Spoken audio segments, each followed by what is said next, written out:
국민 여러분 안녕하셨습니까? 인도태평양 전략연구원의 최수영입니다. 오늘도 저희들과 함께 동행하고 계시는 애청자 여러분 그리고 구독자 여러분 모든 분들께 머리 숙여 감사의 인사를 전해 올립니다. 일찍이 이승만 대통령께서는요, 미국의 의회에서 연설을 하시면서 중국을 해상 봉쇄해야 한다는 점을 강조하셨습니다. 자, 그런데 오늘날 세월은 70여 년 세월이 흐르고 나니까 다시 한 번 더 중국을 해상 봉쇄를 해야만 하는 시점이 오고야 말았습니다. 해서 이것을 구체적으로 실천하기 위한 방안으로 제주도에 미국의 해군 공군기지를 건설해야 되겠다. 이 주제를 가지고 오늘 말씀을 드리겠습니다. 오늘 내용은 다시 제가 영어로서도 또 녹화를 해서 미국에 있는 친구들에게도 공유를 하고자 합니다. 이 방송을 보신 우리 독자들 중에서는요, 미국에 혹은 요로에 좋은 친구분들이나 또 알고 계시는 지인들이 계시면은 저희 방송을 미국에도 알려주시기 바랍니다. 특히 영어로 된 내용들은 제가 네이티브 스피커가 아니기 때문에 다소 발음이 지금 모자랍니다. 많이 모자라는 거 적어도 알고 있습니다. 하지만 이 중요한 이야기를 미국에 직접 전달하기 위한 고육지책으로 이렇게까지 방송을 하게 된다는 점, 우리 국민들께서 널리 양해해 주시고 너그럽게 해량해 주시면 감사를 드리겠습니다.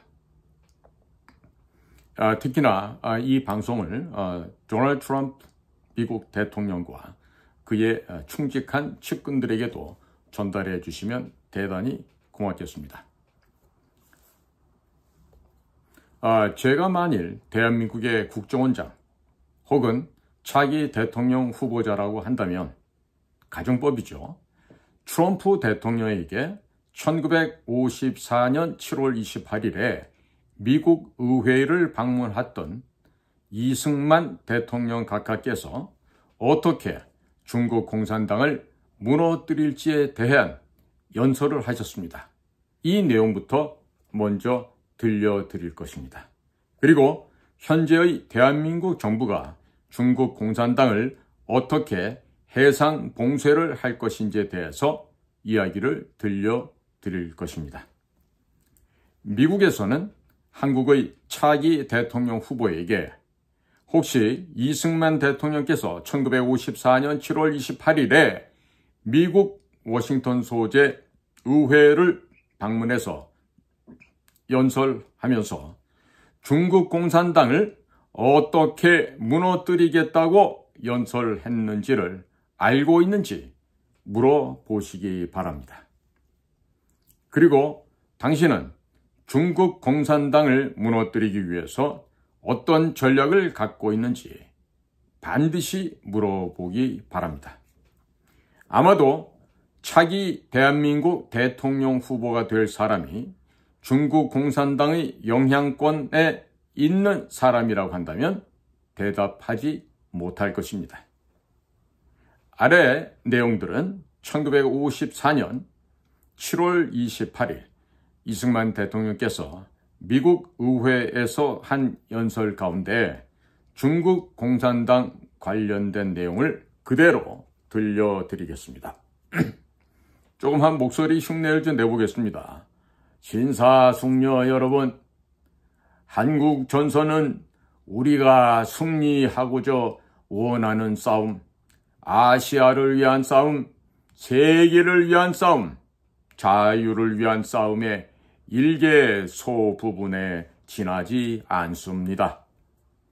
대한민국은 여러분에게 무장된 20개 사단을 제공하였으며 또 20개 사단을 더 편성할 수 있는 인원을 제공하고 있습니다.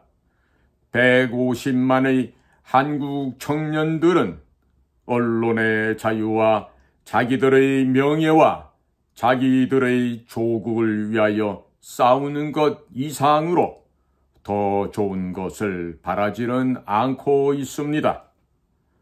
우리 군인들의 용감성은 전장에서 실증된 바이며 벤 플리트 장군이 한국 군사들은 세계의 여하한 군인들에게도 비견할 만하다고 언명한 이래로는 미국인 중에서 이 사실을 의심하는 사람은 아무도 없었습니다. 대만에 있는 중화민국 정부도 또한 여러분에게 무장군 63만 명과 그 위에 예비 병력을 제공하고 있습니다. 중국 본토의 공산 정권은 극히 취약한 발을 가진 괴물인 것입니다. 이 정권은 대중의 증오를 받고 있습니다. 중공은 그들을 반대하는 자를 150만 명이나 학살하였지만 아직도 허다한 자유중국 유격대들이 중국 본토 내에서 투쟁하고 있습니다. 중공의 육군은 200만이라는 군력을 가지고 있으나 그들의 충성은 결코 믿을 만한 것이 못 되는 것입니다.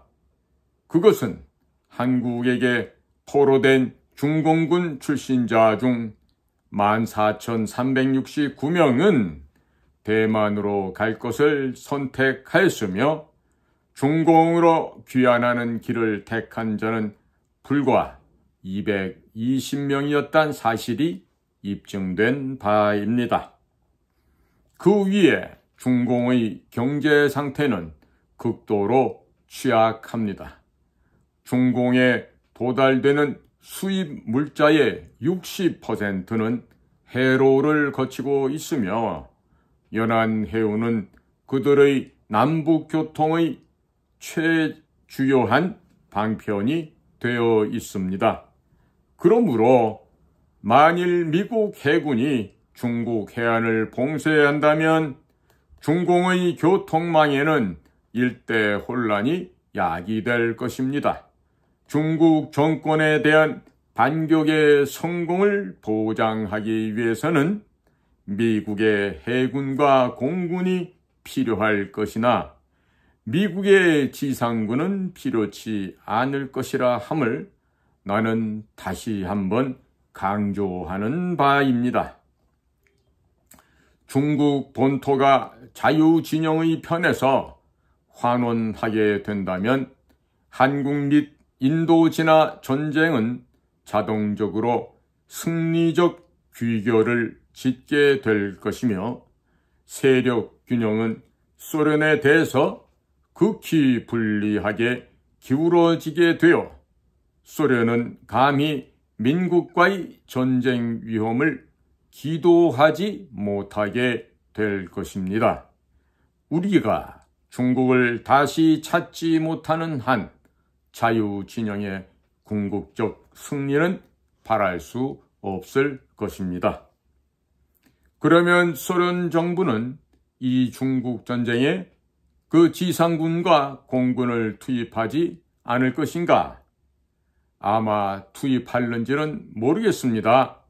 그러나 그렇게만 된다면 오히려 자유진영을 위하여 다행한 일이 될 것입니다. 왜냐하면 소련의 참전은 소련이 대량적으로 수소폭탄을 생산해 놓기 전에 그 생산 중심지를 미 공군이 파괴하는 것을 정당화하여 줄 것이기 때문입니다. 나는 이 이론이 강하다는 것을 잘 알고 있습니다. 그러나 공산주의자들은 이 세계를 유하면 노예가 되어 버리고만은 어렵고도 무서운 세계로 만들어 놓았던 것입니다. 미국 국회의 신사숙녀 여러분, 인류 문명의 운명은 바야흐로 우리의 최고 결정을 기다리고 있습니다. 우리는 미국 독립의 아버지들인 조지 워싱턴과 토마스 제퍼슨에 의해서 선양되었으며 그 후에 다시 반자유, 반노예 상태로서는 생존할 수 없었던 유니온에 의해서 선양되었던 이상과 원칙을 수호하기 위하여 용기를 내어서 걸기해야 할 것입니다. 신우들이여, 우리는 반공산주의, 반민주주의 상태의 세계에서는 평화가 회복될 수 없다는 것을 명심해야 합니다.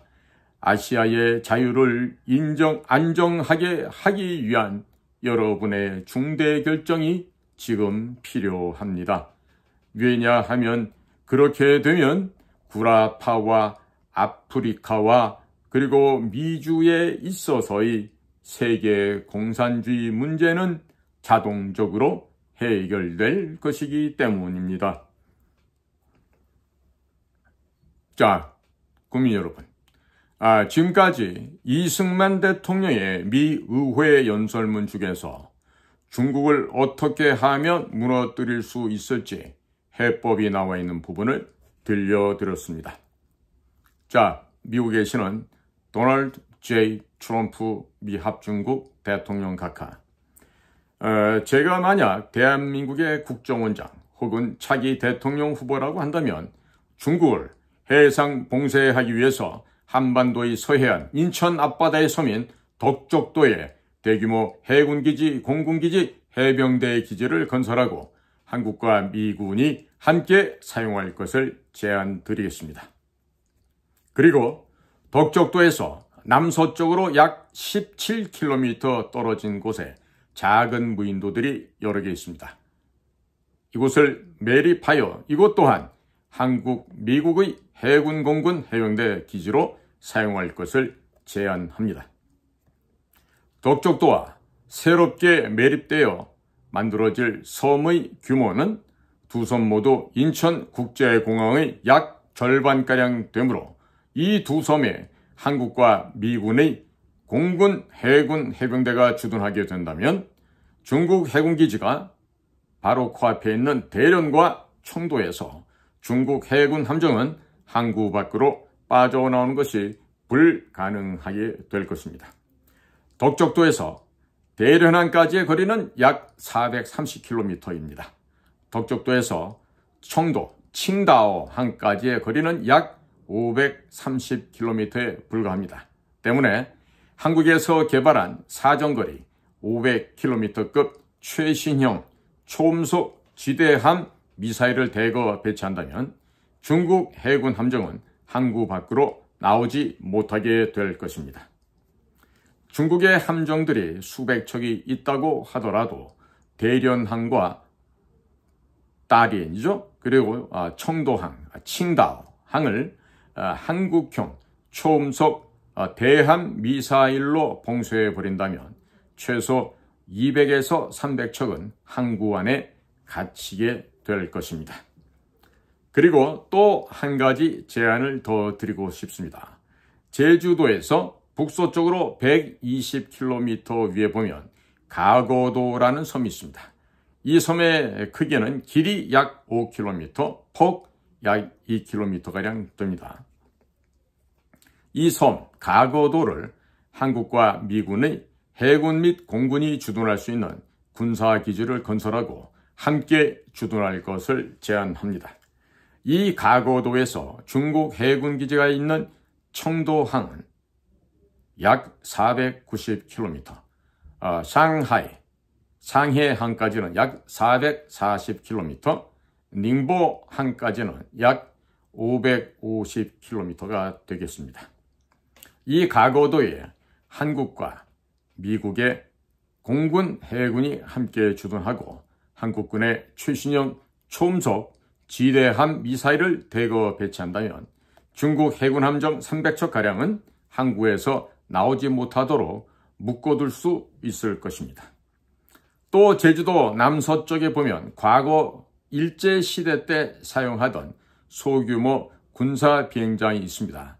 이곳을 개발하여 미국과 한국군이 함께 사용할 수 있는 공군기지와 해군기지를 건설한다면 중국 해군 함정 수백 척이 제주도를 지나서 태평양으로 진출하지 못하게 될 것입니다.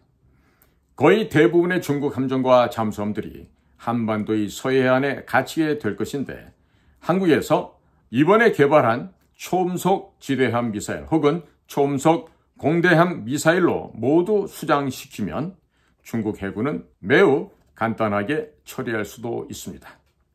이 전법은 1592년 8월 14일 대한민국의 고대 국가인 조선을 침략한 일본 수군에게 이순신 제도께서 사용했던 학익진 전법입니다. 중국의 함정과 잠수함을 한반도 서해안에 모두 가둬놓고 한국과 미군의 해군, 공군이 각종 미사일을 쏟아붓게 되면 매우 쉽게 격파할 수 있을 것입니다. 한국인들은 이미 조상 선조 때부터 한반도 주변 해역과 만주 지역에서 수많은 전쟁을 치루어왔습니다. 그렇기 때문에 중국을 박살낼 수 있는 수많은 전략을 가지고 있습니다. 따라서 한국의 전략가들에게 중국군을 격파하는 것이 너무나도 쉬운 일인데 미국의 전략가들은 너무 어렵게 생각하는 것 같습니다. 미국의 전략가들이 이 일을 너무 복잡하고 어렵게 처리하는 경향이 있습니다. 그래서 때로는 미국의 전략가들이 무엇을 하려는지 한국인들이 잘 이해하지 못하고 있습니다. 또 한국군이 필리핀 북부 지역에 한국 공군, 해군, 해병대 기지를 건설하고 필리핀과 대만 사이의 해협인 루손 해협의 통항을 확보하는 것도 제안 드리고자 합니다.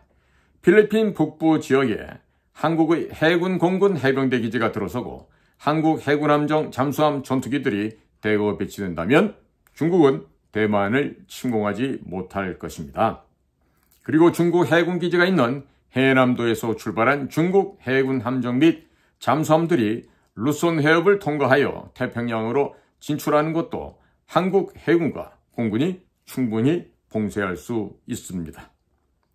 앞서 말씀드린 군사 기지를 건설하는데 많은 예산이 필요하기 때문에 트럼프 대통령께서는 중국산 물건에 대한 관세를 대폭 올리는 대신 한국산 제품에 대해서는 관세를 올리지 말아 주시기 바랍니다.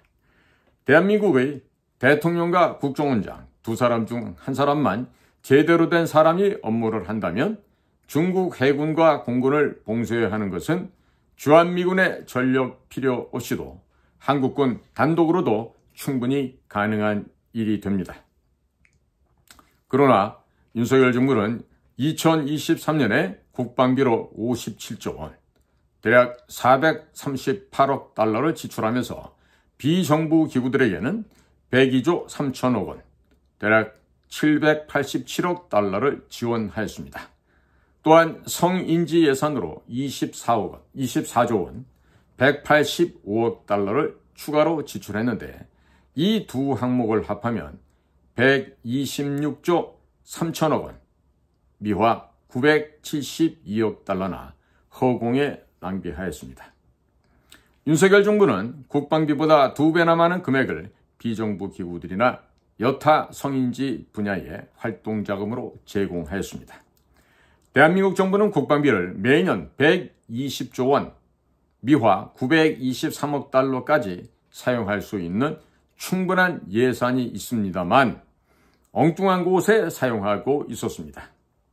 앞으로 어떤 사람이 대한민국의 차기 대통령 후보자가 될지는 모르겠습니다만 미국에서는 대한민국의 차기 대통령 후보자에게 제가 앞에서 제안드린 사항을 실천할 의사가 있는지 꼭 질문하시길 바랍니다. 만일 중국 공산당에게 이미 오래전에 포섭이 되었다거나 중국 공산당의 영향권에 있는 인물이라면 제대로 된 대답을 하지 못할 것입니다. 제 친구들이 방송에서 이런 이야기를 하면 중국에서 킬러들이 저를 죽이러 올 수 있다라고 경고를 하곤 합니다. 저는 대한민국 국가정보기관에서 근무할 당시 이미 여러 차례 유서를 써보았던 사람입니다. 제가 만약 죽는다면 제 동지들이 제 소식을 미국의 친구들에게 알려주게 될 것입니다. 그리고 만약 제가 죽는다면 제가 알려드린 방법이 중국을 해체할 수 있는 유일한 길이라는 점을 인지하고 한국 정부를 압박하여 제가 제안한 방법대로 실천하도록 만들기만 됩니다. 내가 사랑하는 조국을 위하여 적을 껴안고 살아친다면 군인으로서, 공작관으로서, 비밀 요원으로서 그것보다 더 큰 영광은 없을 것입니다. 한국인들의 선조들과 중국인들의 선조들은 지난 5,000년 동안 전쟁을 하였습니다. 이번 기회에 중국을 해체하고 우리 선조들이 살던 고향 땅을 되찾을 수만 있다면 조국과 민족 앞에 그것보다 더 큰 영광은 없을 것 같습니다. 국민 여러분, 우리들에게 주어진 기회는 얼마 오랜 기간 동안 우리들 앞에 있는 것이 아닙니다. 반드시 우리에게 주어진 이번 이 기회를 통해서 미국의 도널드 트럼프 행정부와 함께 중국 공산당을 해체하고 그리고 내파시켜서 붕괴되는 장면을 만들고 동시에 이어서 전개되는 북한 지역의 김정은 정권의 몰락과 멸망도 촉진해서 반드시 동북아시아의 자유민주주의의 높은 이상을 세우는 문화강국, 과학기술 강국, 문명 강국, 군사 강국이 되어야 하겠습니다. 경청해 주셔서 감사드립니다. 안녕히 계십시오.